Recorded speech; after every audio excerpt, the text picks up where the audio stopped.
நிறைய எதிர்பார்ப்புகளோட தான் வந்திருக்கோம். ஏன்னா நான் வந்து விக்ரம் சாரோட ஃபேன். சரி ஓகே போய் பார்த்துட்டு வந்து பேசலாம்.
சார் நான் போய்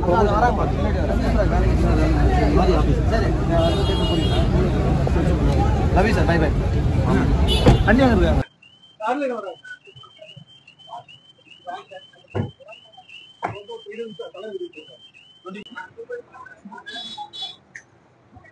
செம சூப்பரா இருந்தது. கண்டிப்பா எல்லாருமே பார்க்க வேண்டிய படம். தெரியல, பயங்கர ஹிஸ்டாரிக், ஒரு ஹிஸ்டரிக்குள்ள இருந்துட்டு வர மாதிரி இருக்கு. கண்டிப்பா பெரிய ஒரு உழைப்பு, சொல்லவே முடியல வார்த்தைகளால. அவ்வளவு அற்புதமான ஒரு பர்ஃபார்மன்ஸ் எல்லாருமே கொடுத்திருக்காங்க. விக்ரம் சார் வந்து வேற லெவல்ல தெரிவிக்க விட்டுருக்காரு. வந்து அது எக்ஸ்பீரியன்ஸ் பண்ணாதான் தெரியும். பயங்கரமா ஃபைட்லாம் வந்து வேற லெவல். அண்ட் ஸ்கிரீனுக்குள்ள இருந்து பார்க்கும்போதே இன்னும் தியேட்டர்ல தான் உட்காந்து பாக்குறோம். ஆனா நம்ம அந்த இடத்துலயே இருந்து அதெல்லாம் எக்ஸ்பீரியன்ஸ் பண்ண அளவுக்கு ஒரு க்ளோஸ் டு த ரியாலிட்டியா கொண்டு வந்தது வந்து தங்களான் டீம் உடைய ஹார்ட் ஒர்க். கண்டிப்பா ரஞ்சித் அண்ணா உட்பட, விக்ரம் சார் உட்பட இந்த டீம்ல இருக்க எல்லாருக்குமே என்னுடைய மனமார்ந்த வாழ்த்துக்கள். பயங்கரமா இருந்தது. ஜி பிரகாஷ் சார் சொல்ல வேணும், ஹிஸ்டாரிக் மூவினா அவர் வந்து பர்ஃபெக்டா அதை வந்து சூப்பரா செஞ்சு கொடுப்பாரு. இந்த படத்துல வேற லெவலா பண்ணிருக்காரு. நானும் 2 பாட்டு எழுதியிருக்கேன். சூப்பர்.